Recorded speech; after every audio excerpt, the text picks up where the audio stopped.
Good afternoon, everyone, and welcome to today's webinar. I'm Haley Panagakis with Connect, and I'd like to thank you all for tuning in to How to Maximize Networking Opportunities with our speaker, Michael Lyons. There's going to be a chance for Michael to answer all of your questions throughout the session and at the end of the presentation, so you can use that question function, send in your questions, and we'd love to address those as we go on, or we can hold them to the end for our Q&A at the very end.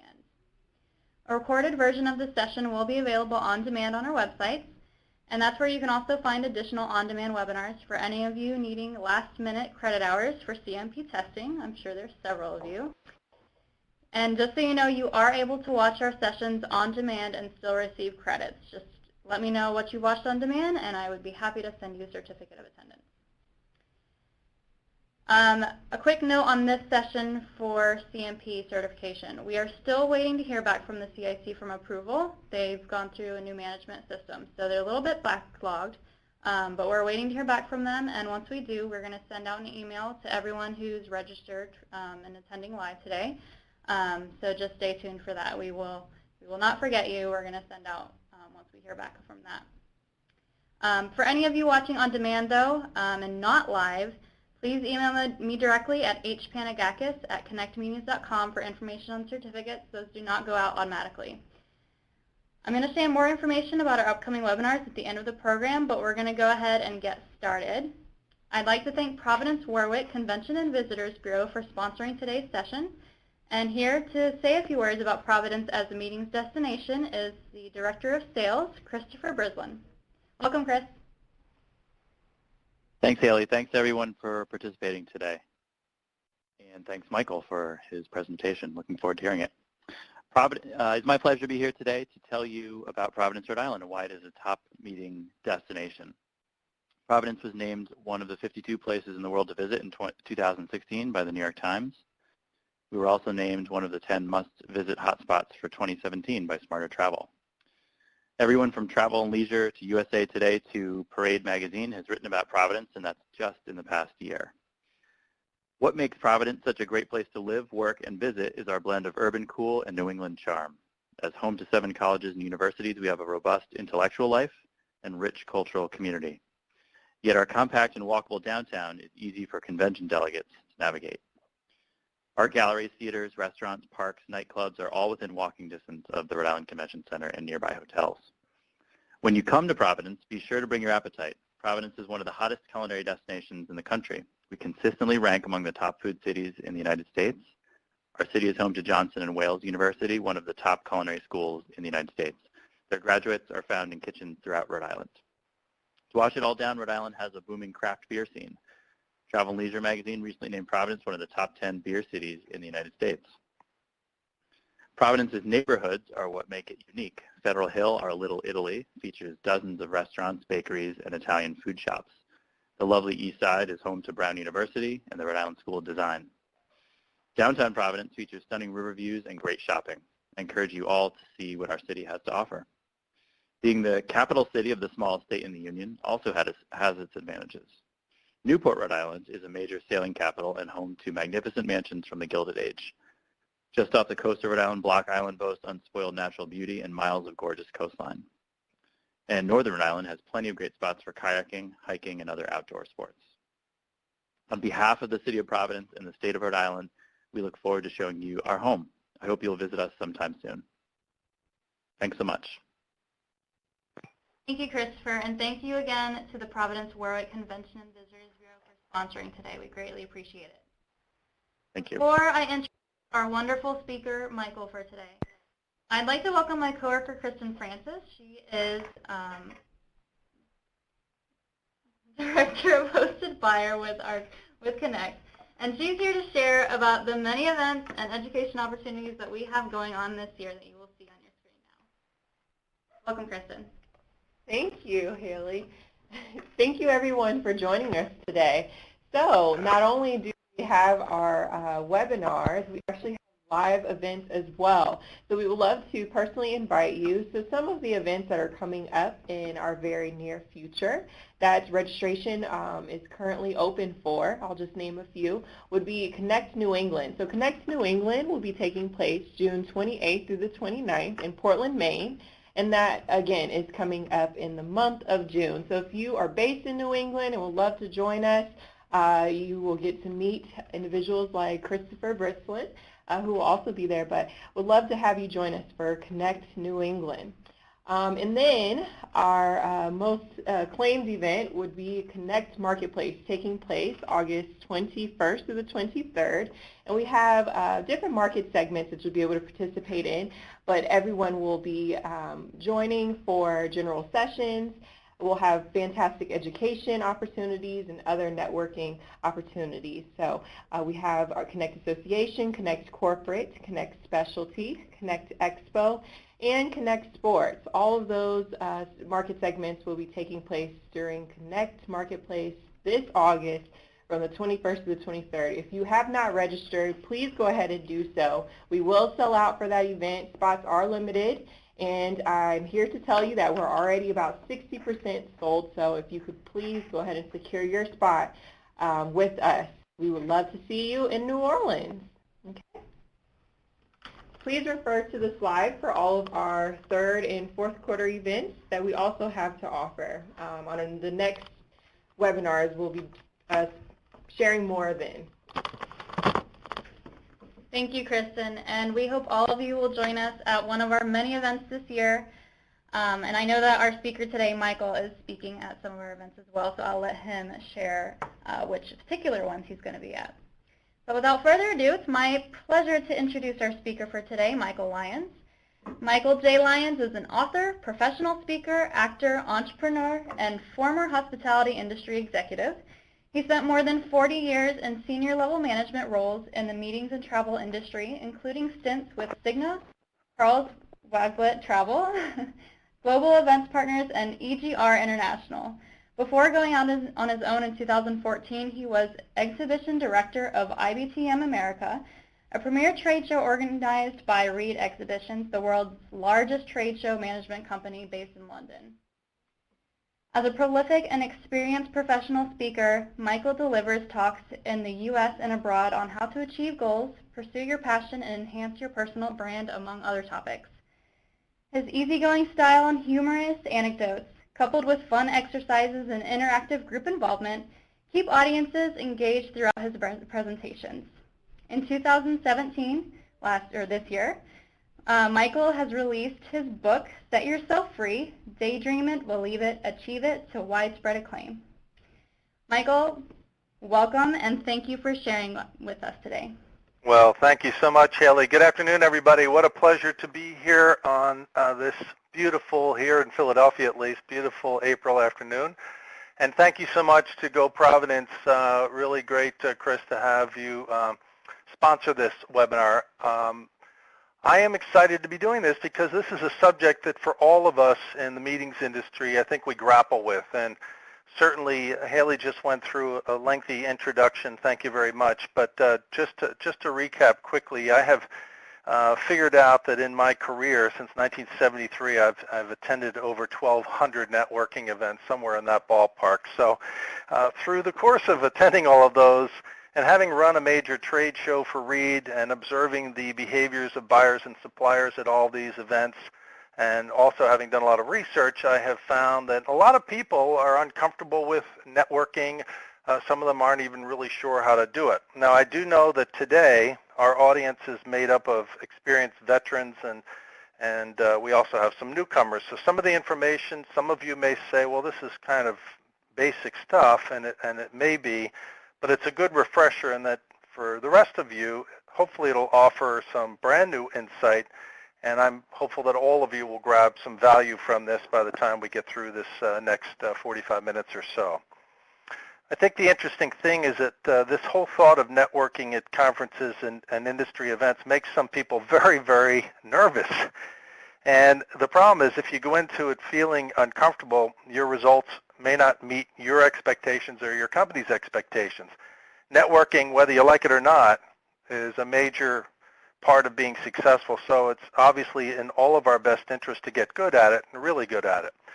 So what I would like to do today, and we've already outlined the webinar objectives, but it's really how do we prepare ourselves better for some of these networking events that we all attend? And what are some of the tips that can help us overcome the fear of initiating conversations when we get into these network settings or into these conferences or meetings or what have you? And then I've thrown in a bunch of hopefully helpful do's and don'ts that you can use when following up with new people that you meet at these events. So I'm going to jump right into it. How many of you probably feel like this when you go to networking events? You know, that's a fact that many people just don't want to be there, but everybody says you have to network. And so I guess the first question that I have is, do you consider yourself shy, reserved, or an introvert? And you know, it's almost like wearing a name tag like this when you go to these events. And what's interesting is that I've done a lot of research on this. Here's a cute little Dilbert cartoon I've thrown in here. I'll let you read that for a split second. But what's interesting is that most people, or up to 50% of the people, consider themselves introverts. And the question that I always ask folks when I do this session is, do you like to attend networking events? And a lot of people, I get the answer is, well, no, I don't like attending them at all. I get very, very nervous. It's uncomfortable for me. And I have to go back. It's interesting. About 25 years ago, I was in a major industry event, and I was walking around, and I must have had an unapproachable, stern look on my face because this lady, who I didn't even know, came up to me and said, "What is the matter with you?" And I kind of looked at her strangely and said, "What are you talking about?" And she said, "Well, you're sending off this very negative vibe. It's almost like you're saying, don't talk to me, don't approach me, don't have anything to do with me." And what I didn't realize at the time was that I was sending this vibe off simply because I was nervous about people approaching me, and I was extremely insecure about that. And the fact that she came up to me and talked to me about that enabled me to realize, gee, I need to change that if I want to be a good networker. So ever since then, I've been a big smiler. I go around all these events smiling and shaking hands and trying to overcome my own fear and my own insecurity. But you know, it's a lot like, if you think about it, it's very similar to when we were all back in grade school. And I think for me, the 8th grade dance was particularly disastrous when we had all the boys on one side of the room and the girls were on the other side of the room. And just the nervousness of going up and talking to a girl. Or using that same school example, we had to get up and make a presentation in 3rd grade, and we were just scared to death of that. So I think we all have this tendency, even as adults, to be shy and nervous and self-conscious, or at least a lot of us do, and I have that. I've had to work at that and learn to overcome that throughout my career and to get more and more comfortable with it. And some of those techniques I hope to share with you in the next few minutes. So the point here is you are in good company. We are all insecure to a degree. And then we look at some of these shiny, well-coiffed types that we kind of envy, you know, the cool guys and the cool girls who are walking around, and we think, well, wow, they've got it all, and they're confident and so forth. But even those guys, I have to tell you, when you talk to them, they'll tell you that they too don't particularly enjoy that whole process. And the bottom line is, it's really that it's small talk. Small talk is universally dreaded, and so many people just don't like that. So why are we reluctant to network? Well, it's pretty simple. We have all these anxieties. So we have the first one, which is a performance anxiety, where we obviously don't want to make any stumbles during the conversation that's going to make us look bad. And the next one is rejection anxiety. We don't want to hear no, particularly if we're in sales and we're talking about our company or our product. We don't want to hear we'll see. We don't want to get shot down. So clearly we've got a little bit of that anxiety, and then there's a couple more. The next one is we don't want to intrude on people. So when we're in a big ballroom filled with people, we don't like the thought of going up and interrupting while they're in the middle of a conversation. And then the last major anxiety is this impression thing. We are all self-conscious, and we are all worried about making that good first impression. So I think there's a lot of people that think, well, there's work in networking, and so today what I hope to do with you is to figure out, well, how do we take the work out of networking? So to me, when you network with purpose, it's all about one thing. And when you really break down what networking is, if it's done properly, networking is really about one simple thing, and that is to build mutually beneficial relationships. I think that many people go into a networking event and they're going about it the wrong way. And they're thinking about it like, I have to go back to my office after this event and tell my boss that I met 50 people and show all the business cards that I got and so forth. And that's really not the best way to approach it. One of the things that we'll talk about is how do you build these mutually beneficial relationships. But the thing that I have found the most important is preparation. So that when you're getting ready to go to the event, Haley mentioned in my intro that I ran one of the exhibitions for READ called AIBTM, the America's Incentive Business Travel Meetings Exhibition, for a couple of years. And it astounded me in observing the behaviors of both the planners and the suppliers that attended that trade show that I managed, how many people didn't do their homework before they got there. So my first tip for you is the preparation aspect. It's critically important to prepare yourself, find out who's going, and start doing some research. We have this thing called LinkedIn now, which makes it pretty easy for us to be able to go and do the research on who's attending. And in many cases, we are able to get the list of the attendees from the organization that's running it. So the first thing is do your homework, find out who's going to be attending, and also to identify some of your goals before you even get to the event. I mean, what are you looking to get out of it? Are you there to prospect for leads? Are you looking for speakers? So by reaching out in advance to the targets that you know they're going to be attending, and then trying to set up a particular meeting time while you're going to be there, perhaps you ask to have breakfast with them, or maybe grab a drink, or just have a short sidebar meeting at the trade show, for example. That's an important way to find out and do the preparation before the actual event. The next thing is going to the next slide here.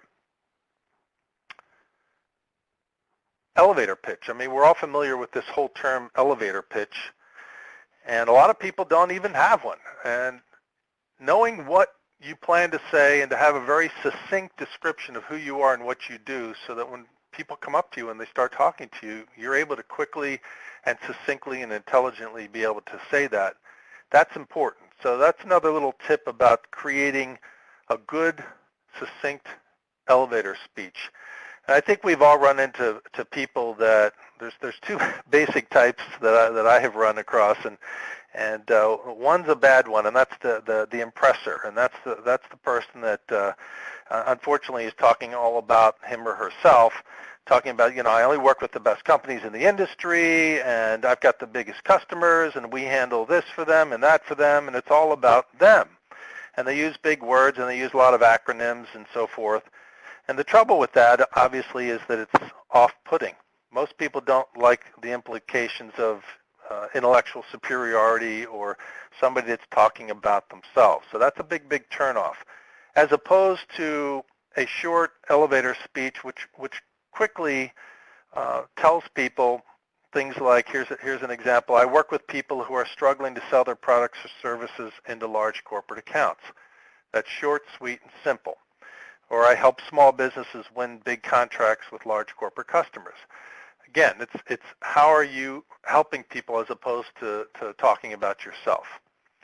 The next thing is be ready to introduce other topics outside of work. So as you're going into these events, you have hobbies, you have other things outside of work, and that's always a great starter to get into those kinds of things that allow you not just to talk about your work things.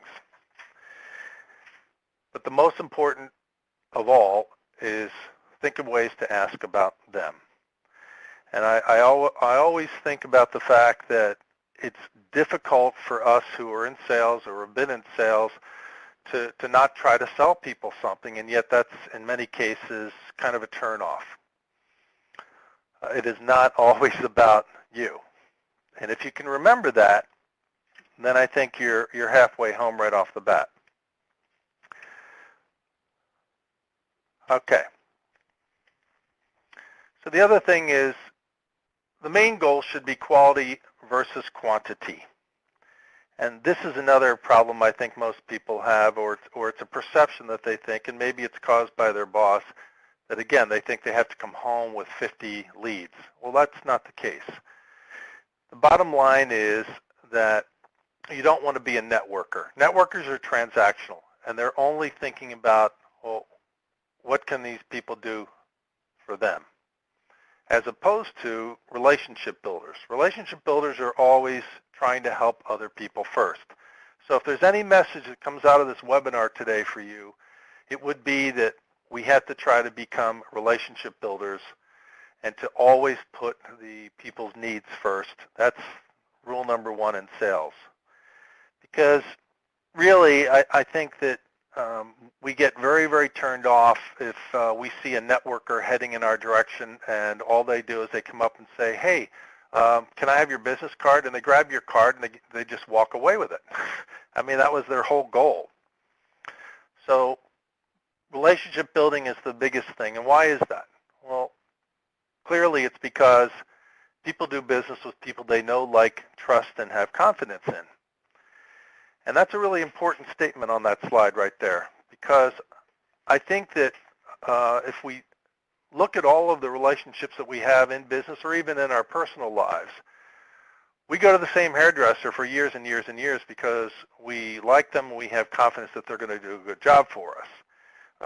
We have the same lawyer, the same accountant. And we, in our business, in the meetings industry, we use some of the same hotel properties because we have built relationships. We use some of the same venues. We use some of the same restaurants, and we go to some of the same cities over and over because we trust and like and have confidence in the people that we're dealing with there because we build up these relationships. So let's start talking about on-site. So once we get on-site, and we've left our sales pitch at home, hopefully, the main thing once we get to the event is to realize that our first impressions count for an awful lot. And we've all heard that, that it's a fact that a first impression contributes to about 80% of a lasting impression, give or take. Some people say it's more or less. But if you think about every time you go into a room, for example, and you look around the room, we're already starting to make judgment calls on people from across the room. And it's a thing that I call the 312s. So the first 12 is you're 12 feet away from somebody, you see them, you start to make this judgment call, you're already forming your first impression, and then you go up and you're 12 inches away and you're shaking hands with them and you're saying hello to them. So that's the second 12. And then the third 12 are the first 12 words out of your mouth. So it's really, really important that that first impression that you make at these networking events is a positive one. And there's the thing that I call the likability quotient.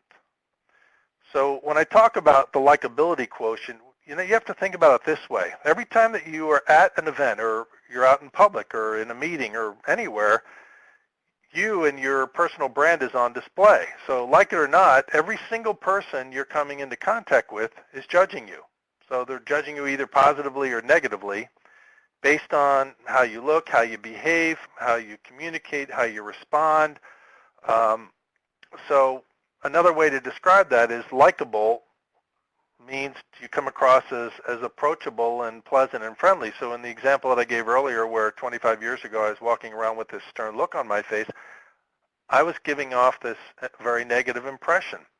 So we have to be able to project a positive image at all times, and it's so critical to be conscious of that when we are at a networking event. Here's the other very, very important thing is body language. So again, here too, depending on whose study you believe in, roughly 7% or 10% of communication is transmitted via written or verbal word, and an astoundingly high percentage is attributed to nonverbal language. So if you see in this next slide all these different body language pictures that I have here. And the thing that's interesting about all of us as human beings is we're kind of experts at body language, aren't we? When we walk into a room and we look around, we can just tell by the way people are sitting, by their attitude on their face, by their expression, whether or not they're in a good mood, a bad mood, whether they're happy, sad, upbeat, positive attitude, slouch. All those kinds of things are coming across through the body language. So I bring this up, again, only to tell you about the importance of when we walk into a networking environment. Having our body language telling the right kind of story is really, really important. And that body language should simply be telling everybody that you're genuinely interested in you. How many times have you had a conversation with somebody where you thought, are they really even paying attention to me? Do they even care about me having this conversation with them? So we know that we can detect that very, very quickly. And it's very important that we make sure that we're not sending the wrong signal, the wrong message, the wrong body language to people.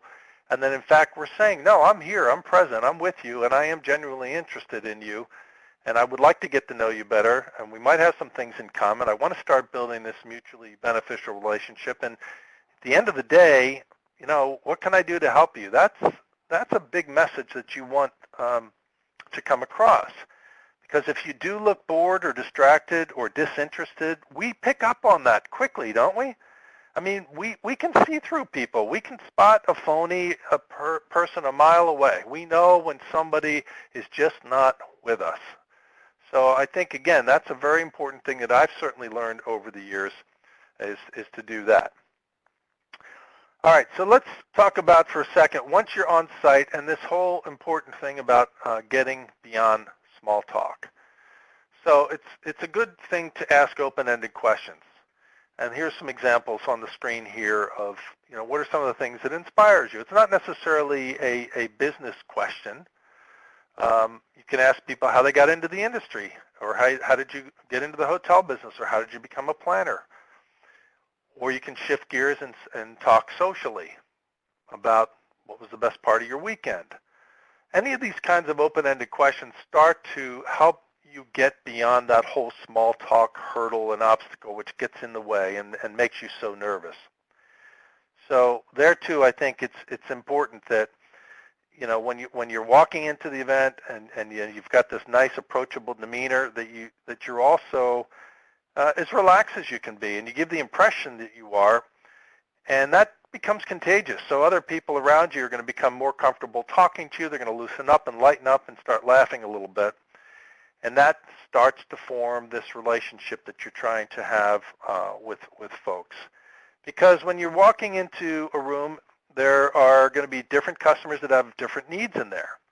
And these are things like latent needs which the customers themselves aren't even aware of, and direct needs which the customer would tell you about. And then there's assumed needs which you can deduce usually. So by talking to people and listening carefully to them and trying to align what their needs are with what you have, all done in this very non-threatening way and non-hard sell way, that's how you begin this process of starting to develop this good, strong relationship with somebody. The next thing is being in the conversation and being sincere and present and engaged and authentic and being in the moment. You know, I have to tell you, I think all of us in this day and age with cell phones and all the digital distractions that we have, it's becoming harder. So when we think about networking events, or when we think about ourselves at networking events and we look around the room, everybody's got a cell phone with them, whether it's in their hand or whether it's in their purse or whether it's on their body. What are they doing with it while they're at the networking events? And inevitably, a lot of people pull them out right in the middle of the conversation, which is going to turn some people off. Other people are just going to say, well, that's just the way it is nowadays. People are checking their phones while we're standing here talking to them. But I contend that it's still rude to do that. And I think we all have to be cognizant and aware of the fact that these digital distractions that we have are becoming more and more of an issue.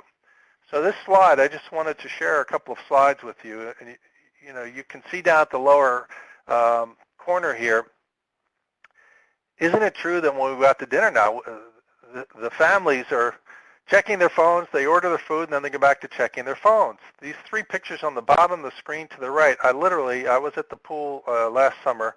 I was just sitting at the pool, and I was watching this lady, and she had these three kids there, and she was on her cell phone the entire time. So you see her there with one child, and then the other child came over, and she wasn't paying any attention to them, and the third child came over. So I only bring this up, and that's a social situation. It's not a business situation, but I think we've all been in situations where we're networking or we're at a conference or at a meeting, and people are pulling out their cell phones. I'm merely saying to you that we have to be aware of that. Certainly, cell phones aren't going to go away, but it's something that we just have to be cognizant of because you don't want people to feel like they're not important. Going on to the next slide. So here's some on-site tips that I think both ones that I have found over the years and others that I have heard or read about. The first one is to leave your friends at the door. Now, having said that, I think it's also appropriate at times to quote, work the crowd with a partner or a friend or somebody that you work with. If you're particularly shy or nervous and you don't have that extra confidence, you pair up with somebody that can complement your weaknesses. So it's okay to have somebody kind of work the room with you, but what you don't want to do is to walk into the room, and we see it all the time, 2 or 3 or 4 people that work at the same company, and they move all around the room together as a group, or they just stay together and they're not doing any networking at all. It's very comfortable for them, and it's secure for them, but they're not really getting a chance to meet new people. So leave your buddies at the door. The next thing is pretty simple stuff, but greet people with a warm smile. A smile is a pretty powerful thing, and it's interesting. I've done this little experiment over time where if you smile at somebody, they inevitably will smile back at you, and it just kind of warms up things. So don't forget that smile when you're walking around, which, again, I learned a long time ago. I wasn't smiling when I was walking around in that story that I told you. And then don't spend all your time with the people you already know. Now, what I mean by that is you're going to run into people you haven't seen for 6 months, or you haven't seen them since the last MPI or IMEX or whatever. And so you want to go up and catch up with them, but don't spend the whole evening doing that because you're wasting an opportunity to go meet some new people. The next thing is a lot of people struggle with, well, how do I gracefully leave the conversation? I'm so nervous. I don't know how to do that. Well, it's pretty simple. Preparing a polite exit, you need to be the one that's talking as you're making the exit. So remember to leave when you're talking, and at that point, you're the one that's in control, and it's much easier. So all you have to do is really just shake hands and give them your business card, and you just say something like, it's nice to meet you, or nice talking to you, or see you next week at the next event, or what have you. A lot of people will use this cliche of I have to use the restroom. Not a good one to use because people pretty much know that that's a trick that you're using. Another good thing to do is if the party or that event or that reception is ending and there's something else going on right after that, if you've met a couple of people and you've hit it off with them, of course, gather a few of those folks and say, hey, why don't we go on to the lobby bar, or are you going out to dinner, or are you going to the lunch session? Do you want to sit together? So if there's nothing planned, just take action and invite some people so you can continue the conversation. All right, moving on to the next slide. This is an interesting tip that I learned a few years ago. When you get into a room with a lot of people, look for odd-numbered groups, either 3 people or 5 people, because that gives you an odd person in the group to be able to go up and strike up a conversation with. If it's 2s and 4s, usually those people are paired up, and it's much more harder to do that. Tying in with the quality that we talked about earlier, set a goal to meet at least 5 new people, not 50 people, but at least 5 that are going to be good quality people, so that when you get back to the office, you're going to feel good about following up with those 5 people. Another little tip and trick is to get into a food or a bar line, and I know I do that myself a lot. I will simply get in line by myself with somebody and start striking up a conversation, and it's a pretty good icebreaker, and it's pretty easy to do that.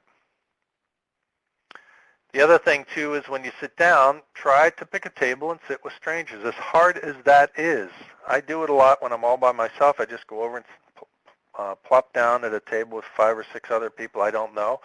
But right then and there, I'm going to meet new people, exchange some cards with a couple of them, get a conversation going. And I choose to not sit with my colleagues or the people that I work with purposely. And again, that may be uncomfortable, but it's a good thing to do, and it's a good thing to try.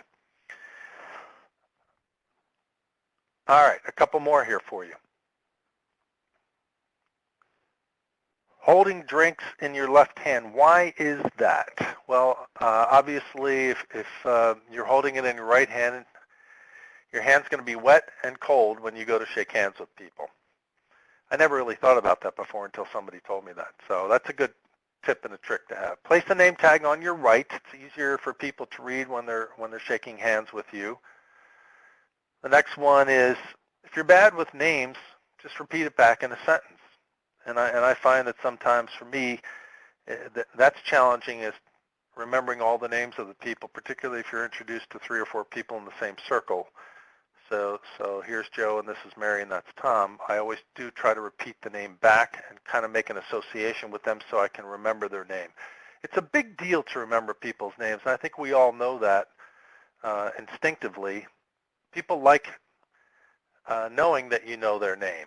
So if you walk out of the event half an hour after you met that person and say, "Bye, Mary, it was nice to meet you," they're actually impressed with the fact that you didn't forget their name, or that you remembered their name from when you met them in that little circle a little while ago. Another very, very important thing that I didn't put on the slide here, but I was thinking about it, and that is to dress appropriately, because clothing is actually another form of nonverbal communication.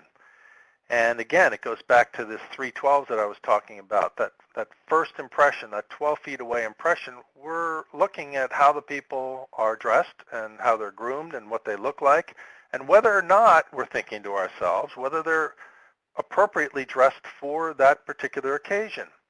So we do definitely have to think about that, because it does clearly reflect, and it does send a message to whoever's there about whether or not you're professional or not in how you're dressing.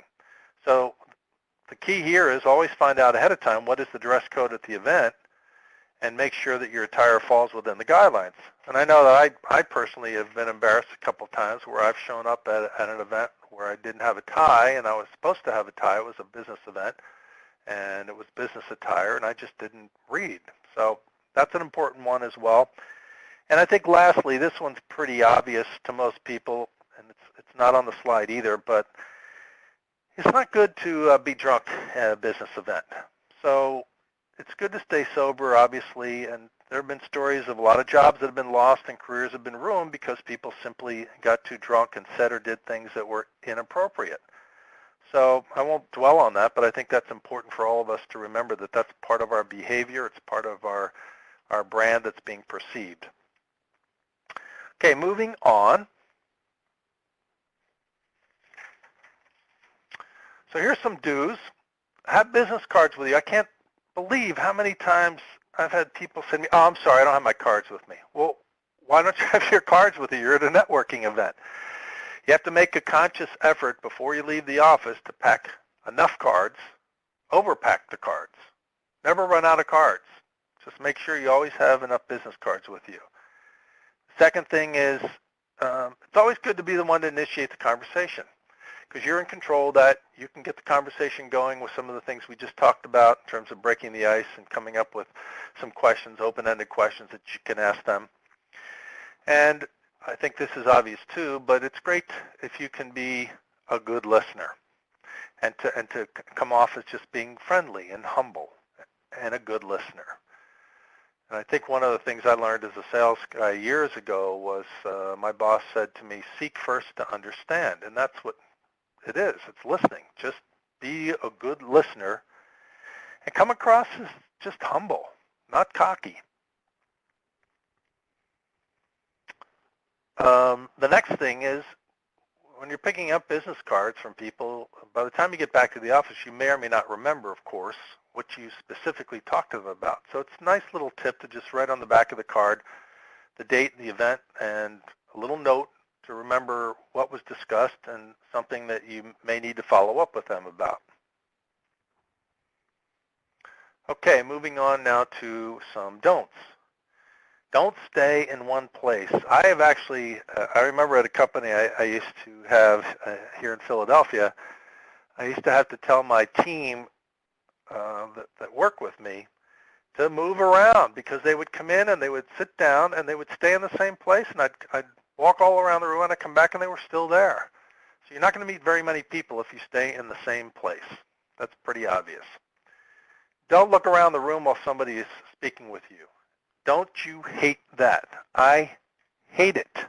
Hate it, hate it, hate it when I'm standing there talking to somebody and one of two things is happening. Either they're looking beyond me, around me, up at the ceiling, down on the floor, or worse, pull out their cell phone and they literally start checking their text or what have you right there when I'm talking to them. And boy, it sure makes me feel pretty unimportant when that happens, and I think most people feel that way. Don't do a hard sell. Hard sell is not a good thing to do ever, because again, this is one of the reasons when you talk about planners not liking to go to some of these events because they feel like they're prey, and the suppliers are coming up and smothering them and talking to them and selling at them all the time. Doing a hard sell is the exact opposite of what you should be doing at any of these networking events. Again, it all goes back to what can I do for you, and getting to know them and building that mutually beneficial business relationship. Another thing is don't say you're going to follow up and you don't follow up. And I'm just shocked that a lot of people don't follow up. It's amazing to me that people will come back from their event and just go back to doing what they were doing before they got there.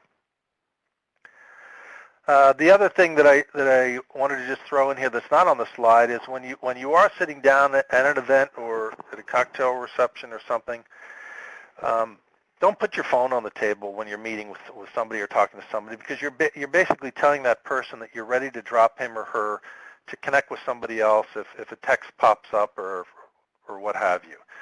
Now you may say to yourself, well, look, I'm waiting for a call from my customer or I have some emergency or something. Well, that's a different situation.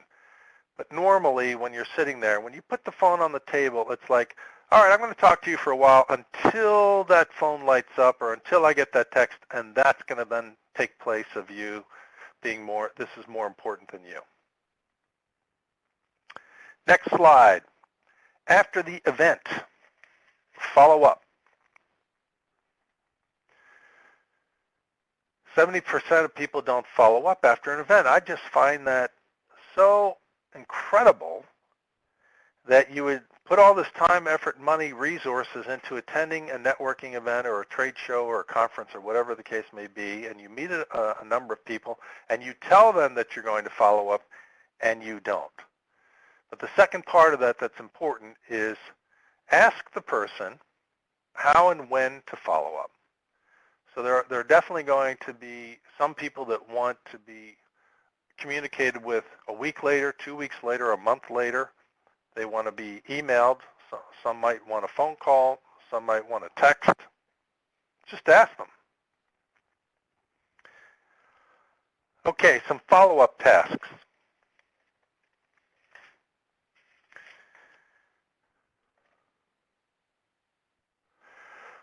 When you get back from the event, and I'm just sharing some of the things that I do personally, I've learned to do, I try to follow up within 48 hours and do that pretty consistently, actually. But I was raised in a household where my mom taught me to write personal notes, and I'm still writing them all these years later. I find that in this day and age when everything is electronic and digital, that literally writing a little handwritten personal note card has tremendous impact. So if you're able to do that and you send that off to 5 or 6 people that you met, that is going to make a big impression on them. If you can't do that, then emailing them within 48 hours of getting back is really, really important. Again, it goes back to the whole 70% of the people don't follow up. So you go into all this trouble to establish some new relationships, and you let it die on the vine, basically. So emailing or sending a personal note within 48 hours is very, very important to do that. The next thing I typically do is to connect on LinkedIn. I mean, LinkedIn is a very, very powerful tool for all of us, and I think I would probably believe that everybody on this webinar call are on LinkedIn.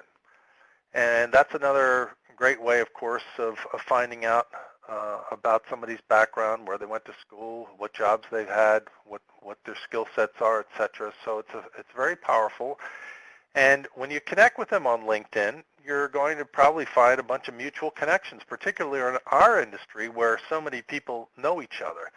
And those are great opportunities to say, oh, gee, I didn't know you knew Mary. I know Mary. I worked with her 5 years ago. Oh, and then that opens up a whole other door of your relationship, perhaps. Another good thing to do is, if it's appropriate, of course, to put a tickler in the calendar saying, I need to follow up in 3 months or 6 months or what have you. And that person's going to be impressed, because if you said to them, I will follow up with you in 3 months, or you send them an email that says, you told me to follow up with you in 3 months, and you forward the email from 3 months earlier, they're going to see that right on the number, you followed up when you said you were. And that really talks a lot about your credibility. And then the other thing, too, is in this quest to be helpful to them, if you told them at the event that you knew somebody that might be able to help them, make those introductions. Or if you were discussing a topic about something or a meeting that they were planning in a city or something like that, or maybe it was in Providence, right, Chris, that you're going to hook them up with the folks from Providence to see if they might want to have their meeting there. So those things are all very, very good follow-up tasks when you get back from the event. So some takeaways here. The preparation, to me, I think is probably one of the most important things that you can do. Because as I said earlier in the webinar, I have witnessed personally people that have shown up, they just show up and totally unprepared, and they expect good things to happen.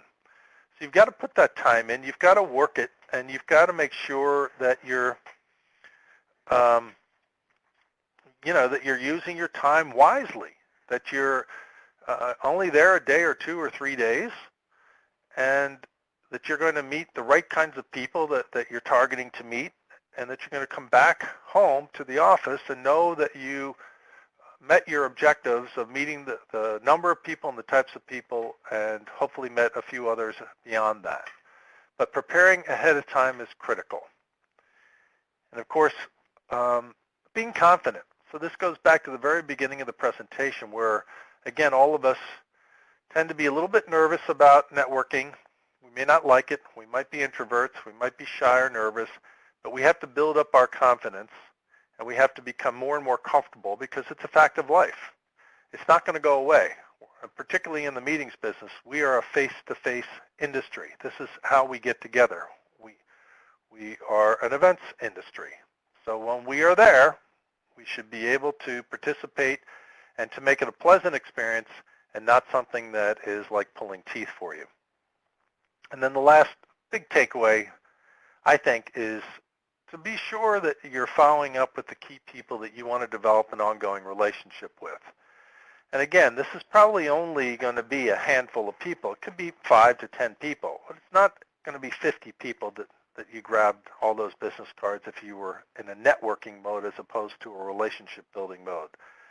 So following up with those right people that you want to develop an ongoing relationship with and continuing that and being on the lookout to be able to help them, whether you see an article on LinkedIn or some post on Facebook or something that you think might help them, and shooting that off to them, that just simply helps to continue to build on that relationship, which is the whole power of networking. Because I close with this slide. Don't forget that the opposite of networking is not working. Somebody smart said that. So that's my presentation. I don't know if anybody had any questions. There is a way to ask questions. I moved through that fairly quickly in order to keep people not falling asleep.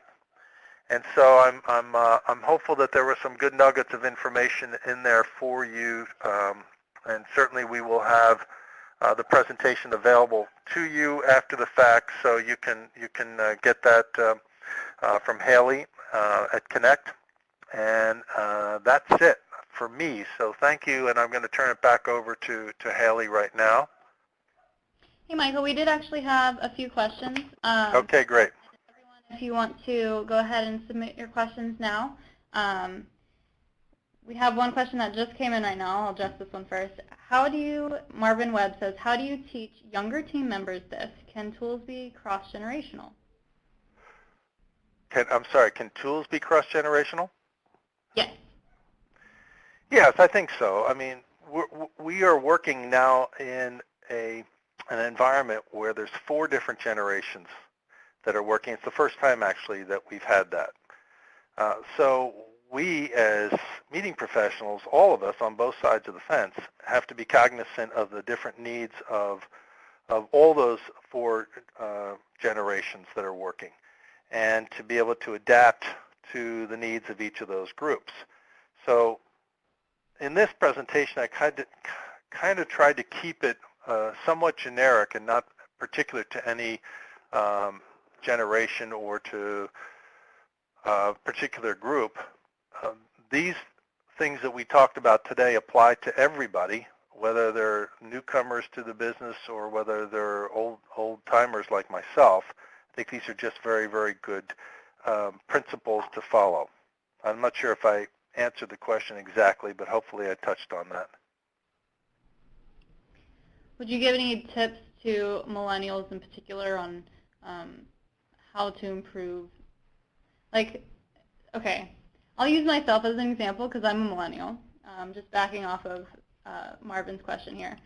So our industry, I mean, I'm the younger one in the industry, so sometimes it's a little intimidating going up to, I go to all of these industry events. Right. It can be a little bit intimidating going up to older people, even though I'd love to talk with them. Thank you. It's a little intimidating. So if you want to address that for me in particular. Well, sure. I don't think age or title or position should ever intimidate anybody. We're all human beings. We're all working in our jobs. And whether it's me who's been doing this 43, 44 years now, or somebody that's been doing it 20 years, I think, for me personally, I love it when younger people come up and talk to me. Because if I can help people in any way by sharing some of my knowledge and my experience and expertise in this industry, I welcome that opportunity. So I don't think it's a question of being nervous. I think you just have to be confident to go up and say, hi, I'm Haley. I'm with Connect, and I'm interested in talking to you a little bit, picking your brain a little bit about whatever the subject may be. So that goes back to the beginning of the presentation of building confidence and having if you've done the preparation. So if you know there's 3 or 4 people that you've identified before you got there that you want to meet and you learn something about them, then you have some starting points to ask them some questions when you first meet them that will break the ice a little bit for you. But you should never be nervous about going up to anybody. And I do this all the time. I'll go up to the president or CEO of any organization and just strike up a conversation. You know, they're just people like you and me. That's true. That's a good way to put it. I hope that was helpful to everyone in the session. beyond just me, the millennial in the room. I mean, a lot of you on the phone I know are familiar with a guy named Michael Dominguez, who's probably could be called a superstar in our industry, who's the Senior Vice President and Chief Sales Officer for MGM Hotels and Resorts. Well, Mike's one of the nicest guys you're ever going to want to meet, and he's a phenomenal presenter. He's a great leader, but he's a guy that people have said to me, gee, I'm nervous. I don't want to go up to Mike. He's such a big guy in the industry. He is the easiest guy in the world to talk to and is very open and very kind and very nice to everybody. And yet people have this nervousness about going up to him. And there's a lot of senior executives like Mike in the industry that welcome that opportunity for people to come up and talk to them. We did have another question earlier.